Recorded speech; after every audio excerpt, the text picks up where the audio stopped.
हाँ भाई, आज हम पढ़ेंगे carbon and compounds. Carbon and compounds में सबसे पहले हम पढ़ेंगे कार्बन होता क्या है। कार्बन एक वर्सटाइल एलिमेंट होता है। वर्सटाइल एलिमेंट का अगर तुम्हें नहीं मतलब पता तो हम आगे जाके अभी इसका मतलब जानेंगे। अभी आप एक तरीके से पूरा याद कर लो या रट्टा मार लो कि कार्बन एक वर्सटाइल एलिमेंट है और एक नॉन मेटल है, ठीक है। और उसको रिप्रेजेंट किससे करा जाता है? सी से। कार्बन की कॉन्फ़िगरेशन कितनी होती है? 2,4, ठीक है। वैलेंसी इसकी फिर क्या होगी? 4 होगी, क्योंकि कार्बन की एटॉमिक नंबर है 6। अब क्वेश्चन कैन बी कम्स, मतलब कि कौन कौन से क्वेश्चन आ सकते हैं।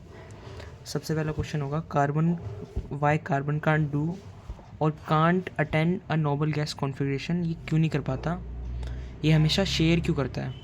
शेयर का मतलब नहीं पता तो कोई बात नहीं, हम बताएंगे, लेकिन उससे पहले हम ये बोलेंगे कि ये अपने इलेक्ट्रॉन्स दे क्यों नहीं पाता और इलेक्ट्रॉन दूसरों से ले क्यों नहीं पाता। भाई इसकी कितनी वैलेंसी थी? 4, ठीक है। अब इसका ये 2 पॉइंट है, पहले पढ़ लेते हैं। It could not gain 4 electron because there is a difficult to hold 10 electron for 6 proton. भाई जब ये दूसरों से 4 लेगा जिससे कि ये 4 जो है ये 8 बन जाए और इसका पूरा शेल हो जाए, तो भाई इसके लिए 6 इलेक्ट्रॉन के लिए महामारी हो जाएगी भाई, कि क्या करे भाई, बहुत ज़्यादा है। 10 इलेक्ट्रॉन 6 प्रोटॉन्स के हिसाब से तो ये तो हो नहीं सकता, क्योंकि पहले कितने प्रोटॉन और इलेक्ट्रॉन सेम होते हैं ना।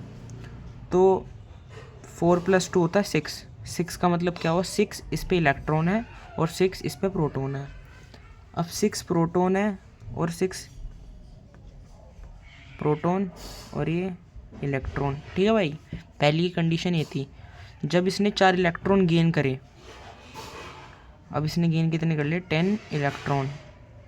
तो कौन इलेक्ट्रॉन ज़्यादा हो गया ना भाई, तो ये 6p तो यार नहीं संभाल पाएगा इसे। तो ये नहीं संभाल पाता है, इतनी एनर्जी कहाँ से जनरेट करेगा, कहाँ से सबको घुमाएगा, तो ये तो नहीं हो सकता, ये तो फ्लॉप हो जाता है। मतलब एक तो पॉइंट तुम्हारे ये हुआ इसलिए नहीं कर पाता क्योंकि 10 इलेक्ट्रॉन 6 प्रोटॉन को नहीं संभाल पाता, डिफ़िकल्ट टू होल्ड। दूसरा पॉइंट क्या है कि it could not also loss 4 electron. भाई अगर कोई शेल कंप्लीट करना होता है या तो तुम 4 लॉस कर दो जिससे कि 0 हो जाए और ये पूरा ऑक्टेट शेल पूरा हो जाए, या तो तुम इसे 4 और दे दो, या इसका मतलब कि पूरा इसका 8 कर दो जिससे कि ये इलेक्ट्रॉन वो शेल, आउटर मोस्ट शेल पूरा कंप्लीट हो जाए। पहले वाला हमने 4 इलेक्ट्रॉन लिया 8 बनाने के लिए, वो तो हो नहीं सकता, मैंने आपको बताया अभी। और अगर अब 4 माइनस कर दिया तो अभी बता रहे हैं, अगर 4 माइनस कर दिया, ये क्यों नहीं हो सकता 4 माइनस करना? Because there is a large amount of energy required to remove 4 electron. ये 4 इलेक्ट्रॉन देख रहे हो ना आप, इसको बहुत मुश्किल, बहुत एनर्जी चाहिए, हद से ज़्यादा एनर्जी चाहिए कि 4 इलेक्ट्रॉन रिमूव करे, और इतनी एनर्जी तो कोई किसी के पास है नहीं, तो ये भी फ्लॉप हो जाता है। तो क्या दे रखा है? 2 point, it could not also loss 4 electron because there is a large amount of energy required to remove 4 electron and also difficult to hold 2 electron for 6 proton। मैंने आपको बताया ना कि 2 इलेक्ट्रॉन और 6 प्रोटॉन। भाई 4 हटाएंगे, 2 इलेक्ट्रॉन बचेंगे और 6 प्रोटॉन अंदर है, तो जब भी हार्ड हो जाएगा तो ये दोनों पॉइंट है इसके, इसलिए नहीं कर पाता। अब तुम सोच रहे होंगे इसके कंपाउंड तो बहुत सारे हैं, तो होता कैसे है। अब हम पढ़ेंगे कंपाउंड्स के बारे में। भाई अभी तुमने समझ लिया कि क्यों नहीं कर पाता कॉन्फ़िगरेशन नोबल गैस, मतलब कि दे क्यों नहीं पाता। अब तुम सोच रहे होंगे इसके कंपाउंड तो बहुत सारे हैं। CH4 हो गया, मतलब मीथेन हो गया, CH4 ये होता है मीथेन, ठीक है भाई। इसके आगे भी हम बात करेंगे CH4 कैसे बना, ये कैसे बना, ये सब कुछ बना। How did a configuration? By doing covalent bond. Covalent bond होता क्या है? Is the type of bond in which carbon share its valency electron with other atoms of carbon with atoms of other elements. मतलब कि भाई ये दूसरों से share कर देता है, ना ही देता ना ही लेता, ये शेयर कर देता है। मतलब कि आस पास के, उसने उसको दिया उसने इसको दिया तो शेयर हो गया ना, तो वो ये करता है भाई, जिससे कि ना इसे ज़्यादा संभालना पड़े 10 इलेक्ट्रॉन 6 प्रोटॉन से, ना इसे लूज़ करना पड़े, तो ये ऐसा होता है। अब कोवैलेंट बॉन्ड हम ढंग से पढ़ लेते हैं। This bond which are formed by sharing of an electron pair between the atoms either same or different। अब भाई हम पढ़ेंगे these compound which formed by this bond are called covalent bond. जो भी इस बॉन्ड से बनते हैं उन्हें कोवेलेंट बॉन्ड कंपाउंड्स कहते हैं। अब हम पढ़ेंगे फॉर्मेशन, H2 का फॉर्मेशन, क्लोराइड का फॉर्मेशन और 2-3 और है, अभी बताऊंगा। तो H2 का फॉर्मेशन कैसे होता है? H हाइड्रोजन की कॉन्फ़िगरेशन क्या होती है? 1 होती है, ठीक है। अब इसे हम भरने के लिए हमें कितने चाहिए? एक और चाहिए जिससे कि 2 हो सके। It needs 1 electron. तो H का 1 इलेक्ट्रॉन था प्लस H का 1 इलेक्ट्रॉन था। अब इन्होंने एक दूसरे से शेयर कर लिया, इसने ये लिया, इसने ये लिया, तो दोनों पे कितने हो गए? 2-2, और दोनों खुश के बाद ये हो गया सिंगल बॉन्ड। तो ऐसे हो गया H2 का फॉर्मेशन। अब हम देखेंगे क्लोराइड का कैसे हुआ। इसकी पहले कॉन्फ़िगरेशन करेंगे। क्लोराइड का एटॉमिक नंबर क्या है? 17। एटॉमिक ओके कॉन्फ़िगरेशन करेंगे तो 2, 8, 7 आएगा। तो इसका मतलब लास्ट शेल में क्या है? 7। इसके लिए हमें भरने के लिए हमें क्या चाहिए? 1। 8 होने के लिए तो हमें 1 चाहिए, तो हमने इसके लिख लिए 7 ऐसे, 1 2 3 4 5 6 7। इसमें भी 1 2 3 4 5 6 7। तो भाई इसे कितने चाहिए? 1, इसे भी चाहिए 1, तो ये एक दूसरे के एक ले लेंगे ऐसे, ए और ये भी ए, ठीक है।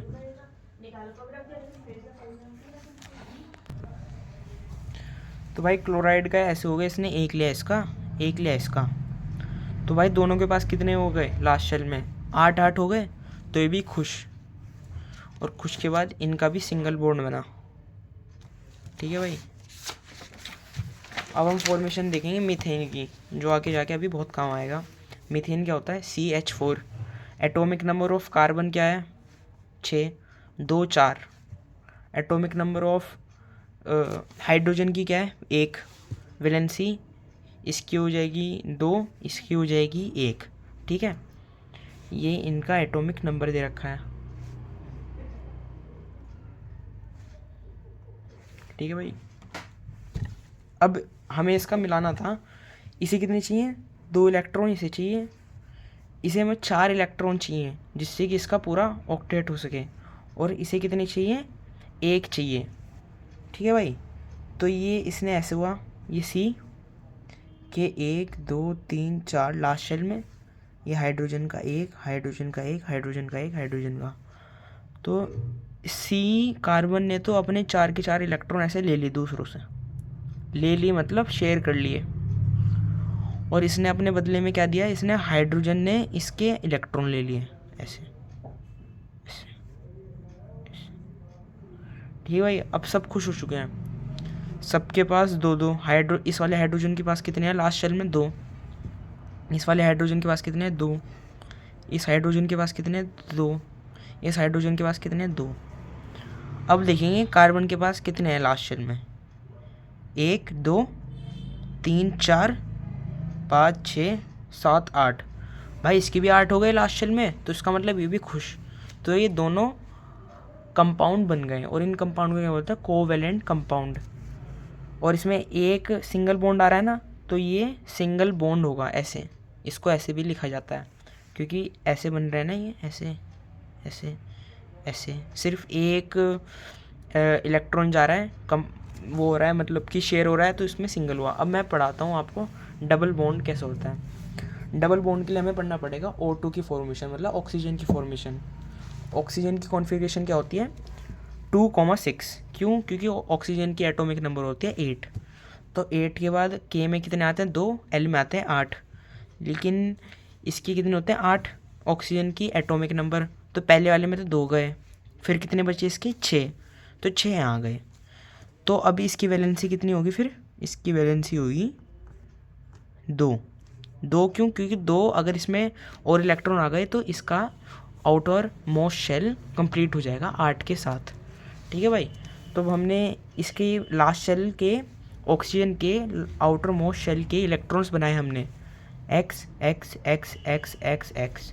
कितने हैं? 1 2 3 4 5 6। इसके भी कितने हैं? 1 2 3 4 5 6, ठीक है भाई। तो अब इसको कितने चाहिए था? इस ऑक्सीजन को, इसको चाहिए थे 2, इस वाली को भी 2 चाहिए, तो ये एक दूसरे के 2 ले लेंगे ऐसे, इसने 2 इसके लिए, इसने भी 2 इसके लिए। अब गिनो, इस वाली ऑक्सीजन के कितने हैं इलेक्ट्रॉन, 1 2 3 4 5 6 7 8। इस वाली ऑक्सीजन के कितने हैं 1 2 3 4 5 6 7 8, 8 8 हो गए, ये भी खुश हो गए। लेकिन इसमें अलग क्या है इनसे, इसमें डबल बॉन्ड बन रहा है। कैसे, इसमें 2 इलेक्ट्रॉन पास हो रहे हैं 2 एलिमेंट में, एक ये हो गया, एक ये हो गया, 2 इलेक्ट्रॉन है, तो ये हमें क्या दिख रहा है डबल। तो इसको ऐसे ऐसे दिखाएंगे, इसको ओ को डबल बॉन्ड से दिखाएंगे। तो डबल बॉन्ड सीख लिया। अब मैं बताता हूँ ट्रिपल बॉन्ड कैसा होता है। ट्रिपल बॉन्ड में हमें पढ़ना पड़ेगा नाइट्रोजन की फॉर्मेशन। नाइट्रोजन का एटॉमिक नंबर कितना होता है, 7 होता है, ठीक है, 7 होता है नाइट्रोजन का, ठीक है भाई। तो नाइट्रोजन की हमारी लास्ट शेल में कितनी है 5, तो 5 हमें इसमें डॉट स्ट्रक्चर में करनी पड़ती है। ये जितने भी अब मैंने दिखाया आपको, ये सारे ये डॉट स्ट्रक्चर होता है। तो लास्ट शेल के हमें लिखना पड़ेगा ऐसे 1 2 3 4 5, 5 लिखा, 1 2 3 4 5 5, ठीक है भाई। अब 2 प्लस हो रहे हैं, दोनों प्लस हो रहे हैं। इसको कितने चाहिए 3, इसको कितने चाहिए 3, ठीक है भाई, दोनों एलिमेंट से। तो इसने इसके 3 लिए, इस वाले नाइट्रोजन ने इसके 3 लिए, इस वाले के ऐसे। तो अब इसके कितने हो गए 1 2 3 4 5 6 7 8, इस वाले नाइट्रोजन के 1 2 3 4 5 6 7 8, इसके भी 8 हो गए, इसके भी 8 हो गए। लेकिन इसमें क्या अंतर है, इसमें 3 इलेक्ट्रॉन हो रहे हैं शेयर, और जिसमें 3 इलेक्ट्रॉन शेयर होते हैं वो ऐसे ट्रिपल बॉन्ड कहलाए जाते हैं। जैसे लाइन बन रही है ना, तो इसको ऐसे भी लिख सकते हैं, इसको ऐसे भी लिख सकते हैं। और इसमें कितने हुए, सिंगल हुए, सिर्फ 2, जितने भी एलिमेंट के बीच में कितने इलेक्ट्रॉन का शेयर हुआ, 1 हुआ है, तो इसमें सिंगल सिंगल सिंगल सिंगल, तो आपका कैसे हो गया, ये सिंगल में हो गया। अब ये पढ़ने के बाद हमें पढ़नी है प्रॉपर्टीज़ ऑफ कोवेलेंट बॉन्ड। इस कोवेलेंट बॉन्ड जो शेयरिंग होती है, इसकी प्रॉपर्टीज़ क्या है, इनके लो मेल्टिंग पॉइंट होते हैं और बॉइलिंग पॉइंट होते हैं। अब ऐसा क्यों है भाई, मेल्टिंग और बॉइलिंग पॉइंट सबसे लो क्यों है, कि एकदम से ही बॉयल हो जाते हैं, मेल्ट हो जाते हैं थोड़े से में ही, क्यों, क्योंकि इनका weak molecular forces of attraction होता है। इन्होंने एक दूसरे को नहीं दिए, ये शेयर कर रहे हैं ना, शेयर तो टूट भी सकते हैं क्योंकि इनका molecular force of attraction weak है, वीक, ठीक है, वीक है, इसलिए इनका low melting and boiling point low होता है, ये याद कर लेना तुम। दूसरा इसकी प्रॉपर्टीज़ क्या है, these compound are generally poor conductor of electricity. Electricity इन पे पुअर कंडक्टर क्यों होती है, इलेक्ट्रिसिटी का मतलब क्या होता है, इलेक्ट्रॉन्स का फ्लो, इलेक्ट्रॉन्स का फ्लो, ठीक है, इलेक्ट्रॉन्स का फ्लो। अब इसमें देखो, कोई इसमें इलेक्ट्रॉन फ्री है, फ्री इलेक्ट्रॉन्स का फ्लो को हम कहते हैं इलेक्ट्रिसिटी, ठीक है भाई। अब फ्री इलेक्ट्रॉन्स हैं इसमें, मैंने आपको बताया था फ्री इलेक्ट्रॉन्स वो होते हैं जब इसके आउटर मोस्ट शेल पूरे नहीं होते हैं, अधूरे होते हैं। जैसे ये है 5, तो ये तो फ्री हो गया, लेकिन हमने इसके क्या कर दिए, भर दिए, इसके भी 8 हो गए, इसके भी 8 हो गए, तो इसका मतलब दोनों के 8 8 हो गए। तो भाई इसमें तो कोई इलेक्ट्रिसिटी होनी की नहीं, इसलिए these compound are generally poor conductor of electricity because the electrons are shared between atoms and no charge particles are formed in this compound. They are generally volatile in nature, volatile का मतलब आपको पता ही है, तो ये generally में volatile होते हैं इन नेचर में। तो ये तीनों प्रॉपर्टी थी, बस तुम्हें कीवर्ड्स याद करने हैं। ये पुअर कंडक्टर्स होते हैं इलेक्ट्रिसिटी की, इनका low melting and boiling point होता है, वोलाटाइल इन नेचर होता है, ठीक है भाई। अब हम पढ़ेंगे एलोट्रोप्स क्या होते हैं। एलोट्रोप्स ऑफ कार्बन, एलोट्रोप्स होते हैं बहुत चीज़ के, लेकिन हम चैप्टर किस बारे में पढ़ रहे हैं, कार्बन एंड इट्स कंपाउंड्स के बारे में पढ़ रहे हैं, तो हमें एलोट्रोप्स भी कार्बन्स के बारे में पढ़ना पड़ेगा। अगली क्लासों में हमारा क्या पता दूसरे एलोट्रोप्स भी पढ़ने का मौका मिले, लेकिन अभी हम यही पढ़ेंगे। तो पहले इसकी डेफिनेशन देख लेते हैं, फिर मैं आपको समझाता हूँ। It is the property by virtue of which an element exist in more than one form, मतलब कि एक ही एलिमेंट जो कार्बन है ना, कार्बन उसकी exist in then one form, कि उसकी जो एग्जिस्टेंस है ना वो एक से ज़्यादा फॉर्म में आ सकती है, एंड जो हर एक फॉर्म होगी वो have a different physical properties but same chemical properties. भाई कार्बन की क्या है, कार्बन तो कार्बन ही रहेगा, उसकी केमिकल प्रॉपर्टी, अगर उसकी केमिकल प्रॉपर्टी वो है कि ये नॉन मेटल है, ठीक है, तो भाई केमिकल प्रॉपर्टी तो सेम रहेगी लेकिन फिजिकल प्रॉपर्टी अलग हो जाएगी। तो इसकी डेफिनेशन है कि it is the property by virtue of which an element exist in more than one form and each form have different physical properties, कि हर अलग फॉर्म की अलग प्रॉपर्टी होगी लेकिन सेम केमिकल प्रॉपर्टीज़ होगी, कार्बन्स के अलग अलग हो सकते हैं। ठीक है भाई, अब हम पढ़ेंगे वर्सटाइल।